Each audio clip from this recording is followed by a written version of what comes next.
Hi, everyone. Thank you for being with us here on KREM 2 News at noon. I'm Laura Papetti. And it is the top of the noon hour, and everybody's wondering, of course, what it's going to be like for the weekend. So we're going to lead here with weather, and Thomas Patrick is standing outside in the Outdoor Weather Center. Thomas, should be a beautiful weekend ahead. Yes, the whole weekend should be quite nice. Obviously, you still want to practice your simple fire mitigating behaviors for today and for the weekend ahead, as you would for the entire summer season. And that's where I have to lead, is in the critical levels of fire danger today. Red flag warnings yet again issued across most of the inland Northwest. This time cut the Columbia Basin region, central, southern, eastern Washington. This alert goes from 2 to 10 o'clock today. We're going to match that with our weather impact alert day as well. If no new wildfires begin, things will be just fine. Just a decently windy day for today, but obviously that is the underlying concern, is the wind speeds are still yet to increase later this afternoon. Still pretty gentle right now at about a 10-mile-per-hour breeze, which honestly feels nice in the midst of this very warm weather. Look at that. It's already 88 degrees at Liberty Lake, 84 in Spokane, same on the north side of town, and up at Deer Park, hence the rolled up sleeves here from our Outdoor Weather Center. And it should easily get into the low 90s for today, marking one of the hotter days that we've had recently, likely the hottest since this past Sunday, and our windiest since this past Monday as well. Probably falling just shy if you're going to make some of those comparisons to earlier in the week. But it is a decently potent windy storm system driving through British Columbia right now. A little bit of jet stream energy helping to increase the winds a bit later on today. So this storm system is going to quickly be on us. We'll show you exactly when those wind speeds are going to peak and how the temperature trend will look for the upcoming weekend. All those details are in just a few minutes. Thomas, thank you. Coming in new today, a neighborhood in Spokane Valley had to shelter in place during a standoff that happened this morning.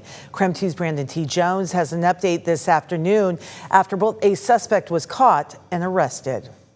Well, yeah, we're here at the Valley 206 apartments, and this morning residents and anyone in the immediate area received a notification on their phone telling them to shelter in place. It was all due to a SWAT standoff, and once we arrived here on the scene, we were getting some footage capturing some of those elements, and right next to us, that's when this suspect started to make a run. He was trying to hop a fence, and then you can see footage with the SWAT crews running right towards our direction. Whoa!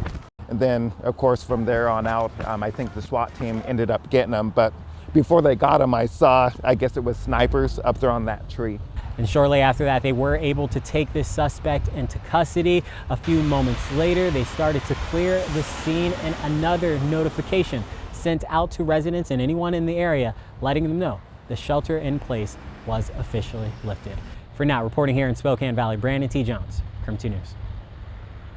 And thank you. And we do have more information now on what the gag order means for the Moscow murder case after it was lifted just yesterday.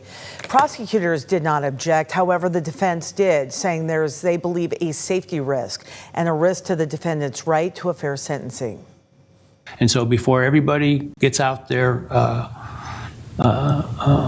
pen and paper and sends in public records requests, understand those will be denied for sealed records until they are unsealed. And that process is going to take time.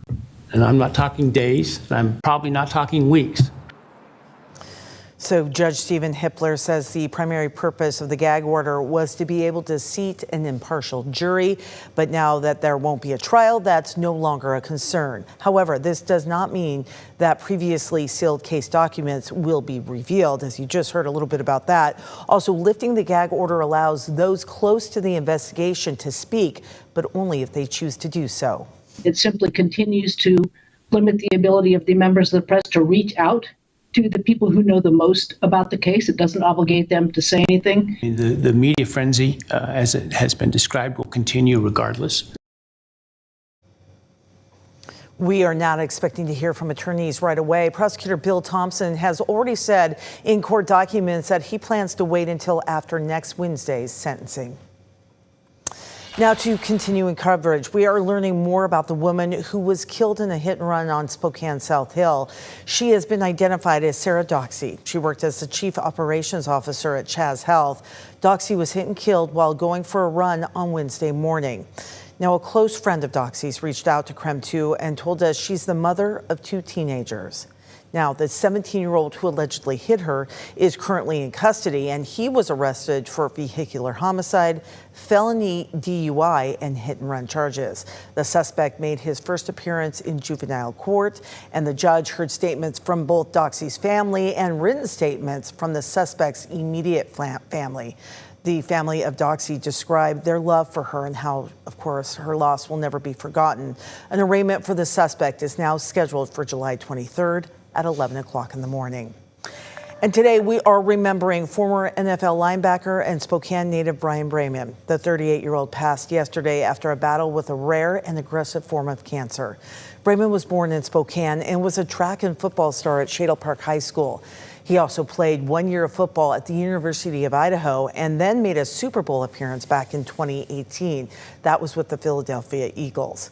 A GoFundMe was set up in February for Braman and his family, hoping to raise $15,000. However, it has now reached more than $90,000 following the news of his passing. A Canadian man has been charged with hijacking a small plane earlier this week. He flew circles actually around the Vancouver airport. He disturbed air traffic by delaying and grounding flights, and that was really because of fears that he would crash into something. The 39-year-old threatened a flight instructor in Victoria, took control of a Cessna aircraft, and flew 40 miles north to the Vancouver airport.